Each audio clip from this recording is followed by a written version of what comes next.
I came home after a 14-hour shift as a paramedic. My body ached, my mind was foggy from exhaustion, and my stomach growled with hunger. All I could think about was the warm meal Sarah usually had waiting. Instead, she barely looked up from her laptop when I walked in. When I asked about dinner, she said coldly, "You are an adult cook for yourself. I am not running a restaurant." Those words stung more than she knew, planting a seed that would grow into something neither of us expected. Let me know where you are watching from, and hit that subscribe button to join me on this journey of unexpected change. Life as a paramedic is not for the faint of heart. For 9 years, I have dedicated myself to this profession, driven by a genuine passion for helping others in their most desperate moments. I chose this path after witnessing a paramedic save my grandfather during a heart attack when I was 17. That moment crystallized my purpose, and I never looked back, despite knowing the physical and emotional toll it would take. Every shift brings new challenges. Some days it is car accidents with traumatic injuries. Other days it is elderly patients with medical emergencies or overdoses requiring immediate intervention. The weight of holding lives in my hands never gets lighter, but the satisfaction of making a difference makes it worthwhile. I have delivered babies in the back of my ambulance, performed CPR on children, and talked people down from suicide attempts. I save lives daily, yet somehow I could not save my own marriage. Sarah and I met at a mutual friend's barbecue 9 years ago. She was laughing by the pool, her dark hair catching the sunlight, and I was immediately drawn to her confidence and quick wit. We talked until the stars came out that night, and I asked for her number before leaving. Our connection was immediate and powerful. We dated for 2 years before I proposed at the same friend's annual barbecue, coming full circle where we first met. In those early years, Sarah was my biggest cheerleader through paramedic training.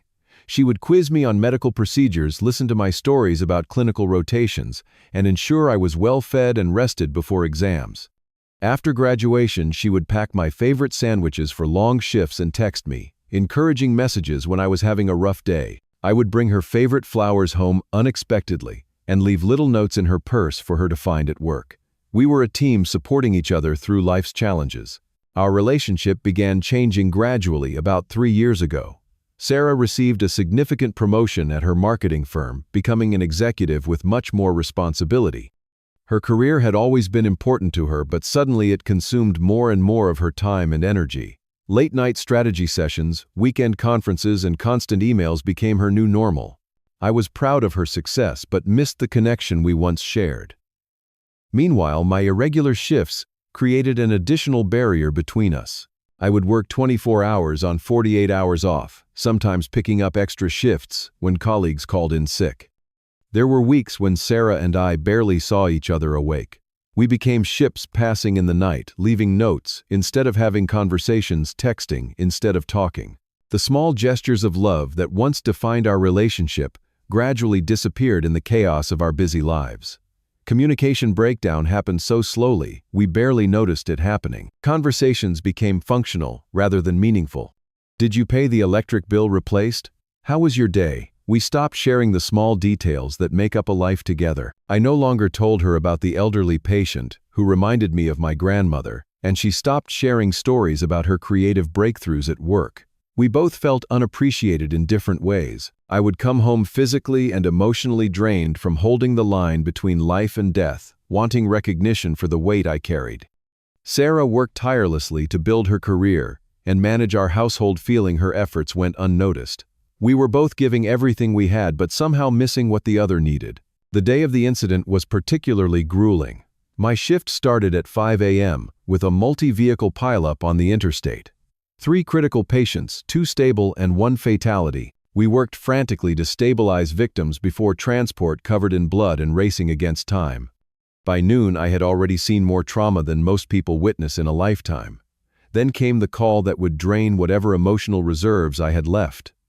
A 4-year-old boy found unresponsive in a swimming pool. When we arrived, his lips were blue, his small body limp as his mother screamed nearby. My partner and I immediately began resuscitation efforts. For 18 minutes, we fought for his life, refusing to give up, though the odds diminished with each passing minute. When he finally coughed and began breathing on his own, the relief was overwhelming. We transported him to the pediatric hospital, and I held his tiny hand the whole way talking to him even though he remained unconscious. After completing paperwork at the hospital, I checked my phone during a quick break. It was already 7 p.m., and I had 3 more hours on my shift. I texted Sarah that I would be home around 10:30 and was looking forward to dinner. She replied with a simple okay, which I took as acknowledgement. The rest of my shift was spent transferring a stable patient to a specialized facility 2 counties away. By the time I clocked out, I was running on empty.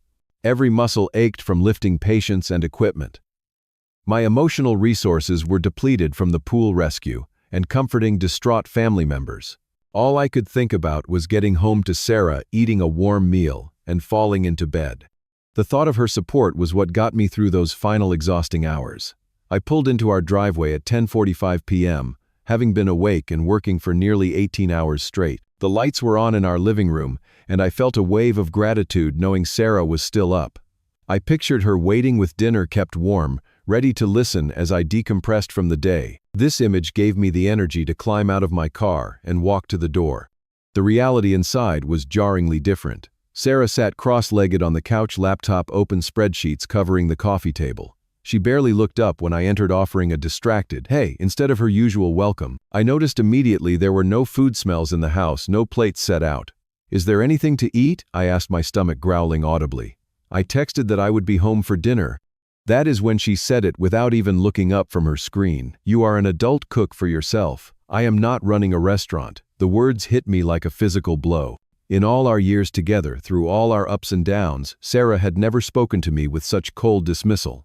I stood frozen in the living room, still in my uniform, staring at her bent head as she continued typing, as if she had commented on the weather, rather than fundamentally altered our relationship. "I just worked 14 hours straight," I said quietly. "I saved a child's life today. And I just finished a 60-hour work week while keeping this household running," she replied, still not looking up. "I am tired too, Bradley." I stood there, hunger and exhaustion magnifying the emotional pain of her rejection.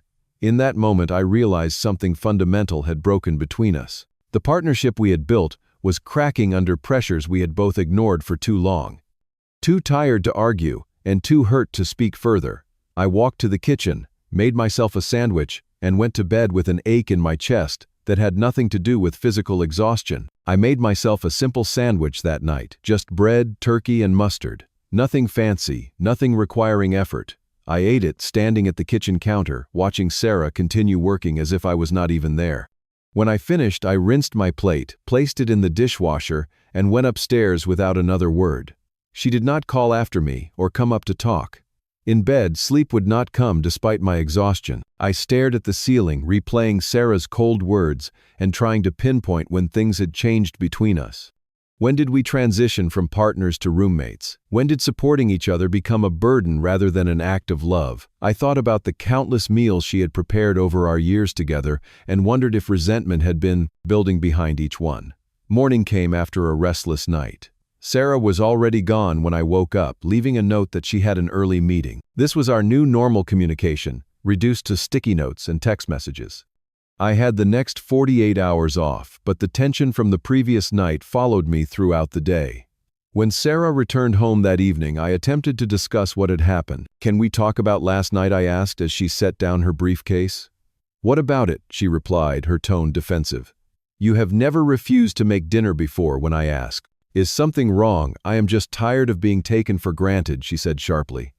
"You text me expecting food to magically appear because you had a hard day." "Well, guess what? I have hard days too. I have never meant to take you for granted," I tried to explain. "I appreciate everything you do you? Because it feels like you expect me to be your mother rather than your wife. Food ready when you get home, laundry done, house clean, all while managing my own career." The conversation devolved from there, voices rising as months of unspoken frustration surfaced. We went to bed, angry backs turned to each other, the distance between us growing wider. The following days brought more tension. Sarah continued her coldness, and each attempt at conversation ended in arguments. She complained about feeling like my mother rather than my wife. I felt undervalued and unappreciated for the emotionally draining work I did, saving lives daily. We were talking but not communicating, each too focused on our own pain to hear the other. The breaking point came a week later. I had just finished a 24-hour shift that included a heart attack victim, a drug overdose, and a domestic violence case. I came home to find Sarah watching television takeout containers on the coffee table. "Is there any food left?" I asked, peering into the empty containers. She sighed heavily. "This is exactly what I am talking about. You walk in and immediately ask about food. I am not your caretaker, Bradley. When are you going to stop being so dependent?" Something snapped inside me at that moment. Not anger, but clarity. Sarah was right about one thing. I had become dependent on her for certain aspects of my life. While I saved others professionally, I had outsourced my basic needs to her at home. The realization was both humbling and empowering. "You know what? You are right," I said quietly. Sarah looked surprised, clearly expecting an argument. "I have been depending on you for things I should handle myself. That changes starting now." I walked to the kitchen, made myself a sandwich, and ate in silence. Later that night, as Sarah slept, I made a private promise to myself I would become self-sufficient in every possible way. Not out of spite, but out of necessity and self-respect. The hurt I felt was transforming into determination. The next day, I used my free time to watch cooking videos online. I started with basics, learning how to make simple yet nutritious meals. During breaks at the station, I would study recipes instead of scrolling social media. My partner Jake noticed and offered some cooking tips from his experience as a single dad. I bought a beginner's cookbook and studied it like I had once studied medical textbooks. My first attempts at cooking were mediocre at best. An overcooked chicken breast, mushy vegetables pasta that clumped together. But I kept practicing, improving with each meal. After 2 weeks, I could prepare decent stir-fries, pasta dishes, and basic proteins. I started meal prepping on my days off, portioning food into containers for easy access after long shifts. Beyond cooking, I created a personal care routine that did not rely on Sarah. I learned proper laundry techniques for my uniforms instead of leaving them for her to handle. I deep cleaned the bathroom we shared. I organized my medical books and equipment that had been scattered around the house. Small actions that collectively reduced my dependence on her. I also took on household responsibilities without being asked. I noticed the garden had been neglected, as Sarah became busier at work, so I researched basic gardening and spent a weekend weeding, pruning, and planting vegetables. Working with the soil became therapeutic, a tangible way to process my emotions while creating something productive. The physical labor of gardening provided an outlet for my frustrations. Each weed I pulled represented a dependency I was eliminating. Each seed I planted symbolized a new aspect of self-reliance I was developing. I found unexpected joy in watching the first sprouts emerge, tangible proof that nurturing yourself produces results. Sarah noticed these changes, but said nothing at first. I would catch her watching me as I cooked dinner for myself or carried laundry baskets upstairs. There was confusion in her eyes, and perhaps a hint of regret, but I maintained my new routine without comment. The distance between us continued growing, but now it was filled with my developing independence rather than just resentment. About a month into my transformation, Sarah made her first attempt to reassert control. "I could cook tonight if you want," she offered casually one evening as I chopped vegetables for my stir-fry. "No need," I replied with a smile. "I am enjoying learning this, but thanks for the offer." Her expression flickered between surprise and something harder to identify. Disappointment, perhaps, or the realization that the dynamic between us had fundamentally shifted. She retreated to the living room without another word, but I felt the power balance in our relationship tilting toward equilibrium for the first time in years. 3 months passed and my transformation extended far beyond cooking. I had developed a comprehensive self-care routine that included regular exercise at the station gym, better sleep, hygiene, and healthier eating habits. The physical changes were noticeable. I had lost the extra weight that had accumulated from years of fast food between emergency calls. My uniform fit better, and I had more energy during shifts despite their intensity. My cooking skills had improved dramatically. What began as a necessity had evolved into a genuine passion. I expanded from basic meals to more complex recipes, experimenting with different cuisines and techniques. I discovered a talent for flavor combinations that surprised me. Colleagues began looking forward to the days I was assigned kitchen duty at the station, requesting my signature chili or pasta dishes. The emotional strength I developed was less visible but more significant. No longer did I come home expecting to be taken care of. I learned to process the traumas of my job through journaling and occasional talks with the department's counselor. I found healthy ways to decompress after difficult shifts instead of relying on Sarah to absorb that emotional burden. My colleagues noticed the positive changes. "You seem different lately," my partner Jake commented during a quiet moment on shift. "More centered somehow." "Just taking better care of myself," I replied. "Well, it shows, man. Whatever you are doing, keep it up." These affirmations reinforced my commitment to self-improvement. The validation from respected colleagues meant more than they knew, confirming I was on the right path despite the painful catalyst that started my journey. At home, Sarah's attitude shifted from indifference to growing curiosity and concern. I would catch her watching me as I prepared elaborate meals or planted new varieties in my now thriving vegetable garden. She began asking questions about my recipes or commenting on how good something smelled. These small overtures felt like recognition of the changes I had made. As I became more self-sufficient, Sarah seemed increasingly unsettled. She started offering to make dinner more frequently, suggesting restaurants for date nights, or asking if I needed anything from the store. These gestures might have seemed thoughtful, but I recognized them as attempts to reclaim her caretaking role. The dependency that once defined our relationship was disappearing, and she was not sure how to relate to me without it. "I was thinking I could cook tonight," she said one evening, as I prepared a roasted vegetable and quinoa dish. "You have been doing it a lot lately." "I appreciate the offer, but I actually enjoy cooking now," I replied honestly. "Never thought I would say that, but it is true." "So you do not want me to cook for you anymore?" she asked, her tone revealing hurt beneath the question. "It is not about not wanting you to cook," I explained. "It is about not needing you to cook. There is a difference." She walked away without responding, but I could feel her frustration. The husband who had once been grateful for any meal was gone, replaced by someone who could not only feed himself but might actually be a better cook than she was. This was new territory for both of us. The major confrontation came later that week. I was tending to my garden after a shift when Sarah came outside, clearly having worked herself up to a difficult conversation. "What is happening to us, Bradley?" she asked, her voice cracking slightly. I straightened up, brushing soil from my hands. "What do you mean?" "You know exactly what I mean. You have completely changed. You barely need me anymore. You cook better than I do. You clean up after yourself. You have your garden. It is like you are pulling away." Taking a deep breath, I gestured to the garden bench, suggesting we sit. For several moments, we sat in silence, the evening air filled with the scent of basil and tomato plants. "Remember that night 3 months ago?" I finally asked. "When I came home after saving that little boy from drowning, and you told me to cook for myself?" She looked away. "I was tired. I had a long day." "I know you did. And I was tired too. But something changed in me that night. Your words made me realize how dependent I had become on you in certain ways. How I expected you to take care of my needs, without thinking about yours." "So this is all because I would not make you dinner one night?" she asked incredulously. "No, it is because in that moment I saw how our relationship had become unbalanced. I saw resentment in your eyes, and I decided I never wanted to see that again."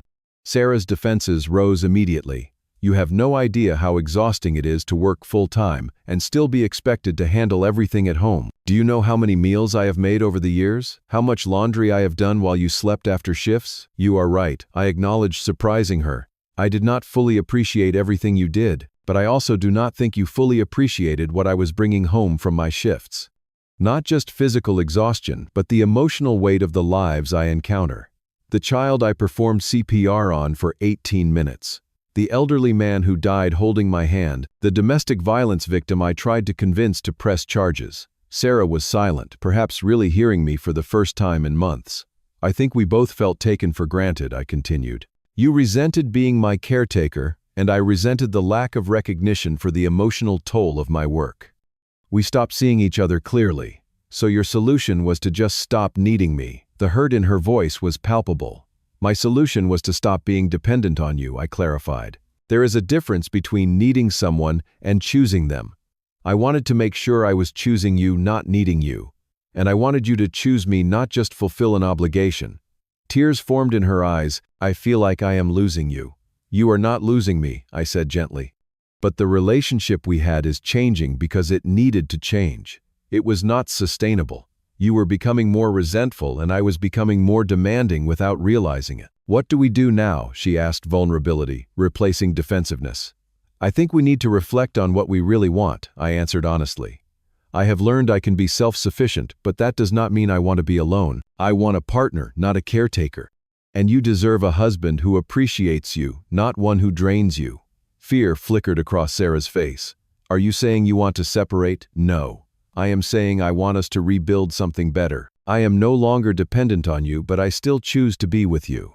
The question is whether you want to be with this version of me, the one who does not need you to run a restaurant or be his mother. I never wanted to be your mother, she said quietly. I just fell into that role somehow. And I never wanted to be dependent. It just happened gradually. But now we have the chance to establish something healthier. Partnership based on want, not need. Support offered from love, not obligation. We sat in silence for several minutes, the weight of our revelations settling between us. This was the honest conversation we should have had months, or even years ago, before resentment calcified into that cold dismissal on the night that changed everything. I do not know if we can fix this, Sarah finally said.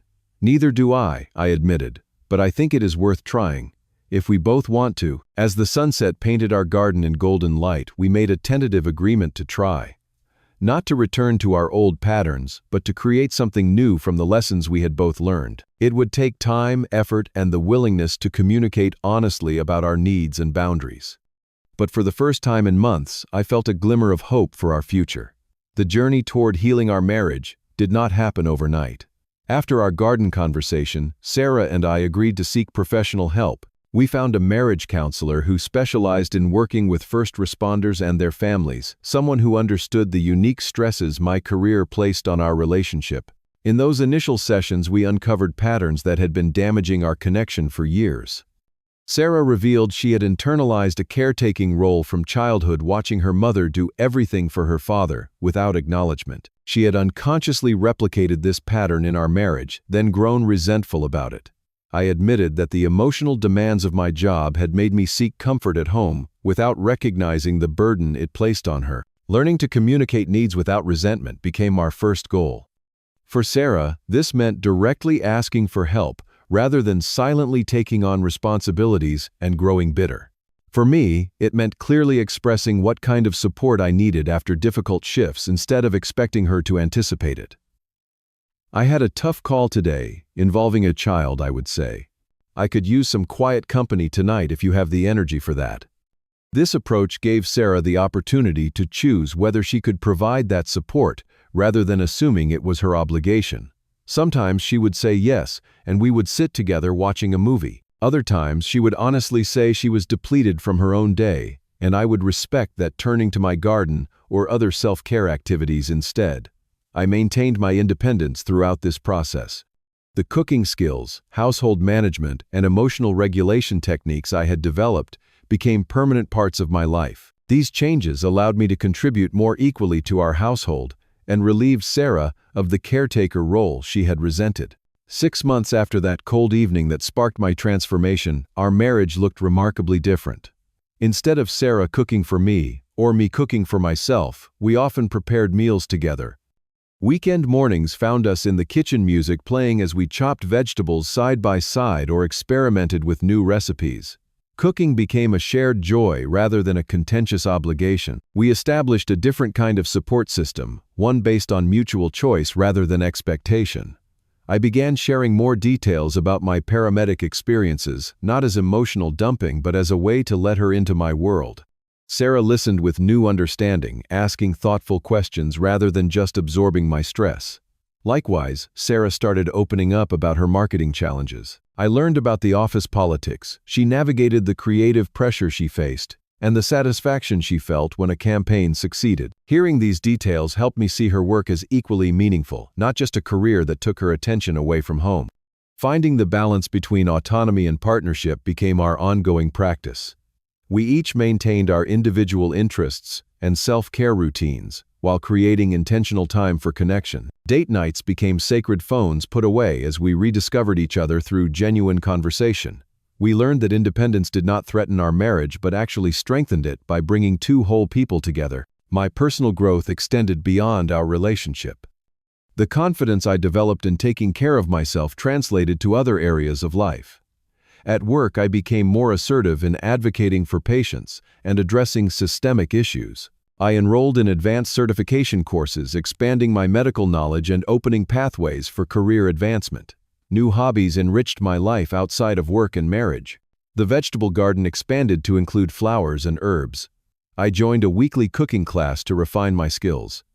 I started volunteering at a youth mentorship program, sharing my paramedic experiences to inspire teenagers interested in emergency services. These activities gave me fulfillment that did not depend on Sarah's validation or attention. Most importantly, I maintained self-care regardless of our relationship status. Whether Sarah was traveling for work conferences or sleeping beside me, I prioritized the practices that kept me healthy and grounded. Morning stretches, nutritious meals, adequate sleep, and regular exercise became non-negotiable parts of my routine.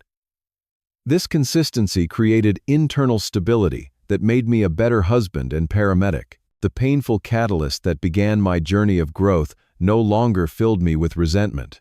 In fact, I came to view Sarah's cold words that night as a disguised gift. Without that moment of clarity, we might have continued our dysfunctional patterns until they destroyed our marriage completely. Sometimes the most hurtful experiences can spark the most necessary changes. Through counseling and honest conversation, I gained deeper understanding of relationship dynamics. True partnerships, I learned, require both independence and interdependence. Each person must stand firmly on their own, while choosing to lean toward the other from a place of desire rather than necessity. This balance creates a resilience that pure dependency cannot match. Self-sufficiency proved to be the foundation for a healthier relationship. By taking responsibility for my own basic needs, I freed Sarah from resentment and created space for genuine connection. She could offer support because she wanted to, not because she felt obligated. This shift transformed the emotional atmosphere of our home, from tension to tentative joy. Perhaps the most important lesson was recognizing the danger of unstated expectations and assumptions. For years, we had operated on unspoken agreements about who would do what in our marriage. When those expectations went unmet, resentment flourished in the silence. Learning to explicitly discuss needs, boundaries, and capacities brought these assumptions into the light where they could be examined and renegotiated. The crisis that threatened to end our marriage ultimately became an opportunity for growth. What seemed like an ending became a beginning. The painful rupture forced us to examine the foundation of our relationship and rebuild it with greater awareness and intention. Through this process, we created something stronger and more authentic than what we had before. As I reflect on that fateful night when Sarah coldly told me to cook for myself, I feel an unexpected gratitude. Her words were the wake-up call I needed to become more fully myself. The journey from dependency to self-sufficiency taught me that the strongest relationships are those where both people choose each other freely, not because they need each other to function. Our marriage today is built on this choice. Every meal we cook together, every conversation we share, every support we offer comes from want rather than obligation. This foundation feels secure, in a way our previous dynamic never did. We continue to grow individually, and together each day, choosing connection over expectation. The wisdom I have gained about relationships continues to deepen. I now understand that love requires continual nurturing, honest communication, and the courage to evolve together. Marriage is not static. It either grows or withers. By embracing change rather than resisting it, Sarah and I found a path forward that honors both our individuality and our bond. What about you? Have you ever experienced a moment that seemed devastating at the time, but ultimately led to necessary growth? Has a painful experience ever become the catalyst for positive change in your life or relationships? Share your story in the comments below. If this journey resonated with you, please like this video and subscribe to hear more stories of transformation. Remember that sometimes what feels like an ending is actually the beginning of something better. Thank you for listening, and I wish you the courage to embrace the changes that lead to growth in your own relationships.